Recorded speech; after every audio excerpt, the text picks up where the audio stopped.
요셉은 한 나라의 총리였지만 오랜 시간 이방인으로 살았습니다. 그의 아내는 이집트인이었고 그의 아들들 둘도 이집트인 애굽이라는 세상 속에서 홀로 되어 오직 하나님만을 붙들고 살았던 요셉이었습니다. 하지만 지금 요셉은, 여기 본문에 나오는 요셉은 세상에서 정한 순리대로, 자신이 생각하는 순리대로 귀한 축복을 자신의 뜻대로 받으려고 하고 있었습니다. 이스라엘이 에브라임과 므낫세를 엇바꾸어 축복할 때 요셉은 기뻐하지 아니하며, 본문 17절에 나오는데요. 요셉이 그 아버지가 오른손을 에브라임의 머리에 얹은 것을 보고 기뻐하지 아니하여 아버지의 손을 들어 에브라임의 머리에서 므낫세의 머리로 옮기고자 하여, 여기서 기뻐하지 아니하며라는 말에 저는 생각을 해봤는데요. 이 말은 나의 의와 다르기 때문이었다고 저는 그렇게 보여졌어요. 기쁨이란 하나님이 주시는 성품이라고 저는 알고 있거든요. 근데 기쁘지 않다라는 말은 그 반대되는 것이기 때문에 이는 요셉이 바라는 것, 요셉의 생각이었다고 저는 읽혀졌고요. 요셉은 하나님과 동행하는 삶을 살았던 것 같은데 왜 이 순간 그리 되었을까라는 생각을 해보게 되었어요. 이것은 제가 보기에는 자녀들을 축복받게 하기 위한 요셉의 욕심이 앞서서 그 욕심에 영적인 눈이 가리워진 게 아닌가, 그렇게 생각하게 됐어요. 저는 매번 아이들에게 화를 내곤 하는데요. 그 이유는 제가 생각한 것들이 옳다고 여겨지는데 아이들이 어리니까 그렇기도 하지만 그렇게 하지 않을 때가 너무 많기 때문이에요. 제 고집대로 제가 아이들을 이끌려고 하고 끌고 가려고 하는 행동들을 많이 하더라고요. 아버지가 제게 맡겨주신 아이들이 더욱 잘했으면 좋겠고 사랑받는 자로서 살았으면 좋겠다는 저의 욕심 때문에 정말 필요한 것이 무엇인지 실상을 보지 못하고 제약된 행동들을 하고 말았어요. 그랬던 적이 너무 많았던 것 같았어요. 화내고 혼내고 다그치고 험상궂은 얼굴로 째려보고 다시 생각해보면 별것도 아닌데 그렇게 화를 낸 건가 싶을 때도 여러 날이었던 것 같아요. 그러다 보면 어떤 날은 아이가 울면서 제게 말했거든요. 왜 그래야 하는데, 왜 그렇게 해야 하는데 왜 안 되는 거야 하고 저에게 울 때가 있었거든요. 근데 저의 마음속으로는 내심 생각했던 것 같아요. 꼭 그렇지 않긴 하지.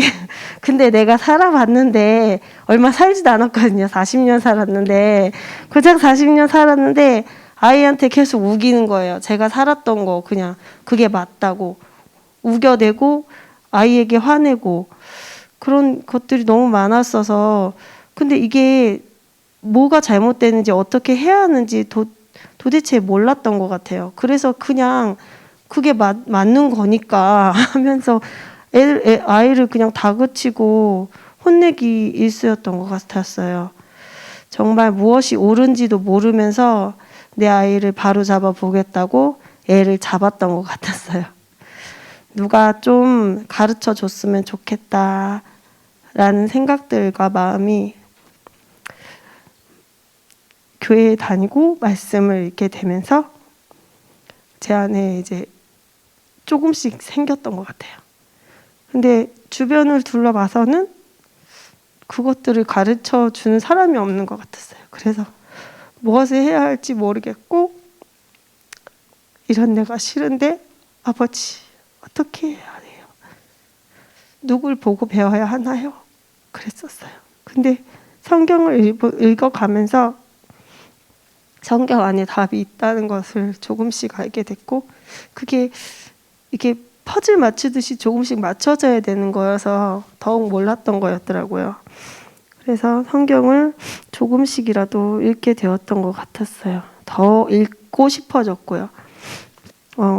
어제는 둘째가 셋째를 밥을 잘 먹여주고 저한테 한마디를 하더라고요. 엄마는 칭찬을 안 해주네? 그렇게 배웠나 봐? 라며 장난스럽게 말하는데 이게 저한테는 이게 진짜 저는 칭찬에 되게 인색하거든요. 잘한다고 마음속으로는 생각하지만 입 밖으로 내뱉지 않는, 저도 그걸 알고 있는데 얘가 이 말을 하는 거예요. 오늘 이 말씀을 전해야 하는 게 있는데 이 말을 해서 아버지가 내게 전할 거리를 주시는구나 라는 생각을 하면서도 아이한테 미안했어요. 아이들이 이렇게 작은 일에도 굉장히 기뻐하는 엄마 아빠의 모습을 보면 활짝 웃곤 하잖아요. 그 웃는 모습을 보면서 전 힘을 굉장히 많이 얻어가는데, 저는 아이들에게 작은 칭찬 한마디 하나 잘 해주지 못하고 항상 탓하기만 하고 혼내는 것이 너무 미안했어요. 제 욕심 때문에 제 의에 의해서 제 눈이 가려졌고 보아야 할 것들을 보지 못하고 들어야 할 것들을 듣지 못하고, 아이는 마음 아파하고 있는데 그 마음을 만져주지 못하는 제가 너무나도 미안하고, 이것들을 어떻게 다스리고 무엇을 가르쳐주고 해야 하는지 이제는 조금 더 성경을 보고 그것들을 찾아 나가며 제가 더 변화되어 나가길 원합니다. 아버지께서 꼭 가르쳐 주실 거라고 믿습니다. 자, 어디 갔지? 자, 본문에서 이스라엘이라는 이름으로 야곱이 계속 불려지더라고요. 이거는 하나님께서 야곱에게 지어주신 새로운 삶을 이야기해주는 이름이었잖아요. 비록 육신의 눈은 나이로 어두워졌으나 영의 눈은 밝히 보고 있음을 뜻하는 것 같았어요. 그를 찾아온 요셉에게 하나님께 감사하는 마음을 나누며 그의 아들들과 요셉을 축복하여 주는 장면이 8절에서부터 시작이 되는데요. 영적으로 깨어있던 이스라엘은 육신의 죽음을 앞둔 순간 가장 귀한 유산을 요셉에게 직접 보여줌으로 가르쳐주고 있다고 저는 보여졌어요. 가장 아끼던 아들 요셉에게 영적 유산을 전하고 있는 것으로 보여졌어요. 세상에서 정한 순리가 아닌 하나님의 뜻이 가장 우선시 되어야 한다는 가르침, 내가 알고 있는 의를 버리고 말씀하시는 주인 대신 그분의 음성을 밝히 들을 때 가장 중요한 순간을 복된 은혜의 때로 누리게 될 것이라고 저는 이 본문에서 깨닫게 되었어요. 제가 준비되어야 할 영적 유산은 무엇일까를 그래서 생각을 해봤는데, 영육의 강건함, 끝까지 말씀을 기준으로 살아가는 삶의 모습, 이런 것들을 이제 멋진 말로는 이런 것들을 떠올리게 됐는데, 실제로 제가 무엇을 하고 있는가를 떠올려 봤을 때는 아무것도 떠오르는 게 없는 것 같더라고요. 아직 저는 너무 다듬어져야 할 것들이 많고 뾰족뾰족 가시가 너무 많아서 주변 사람들을 다치게 할까 봐 두려운 마음도 많고,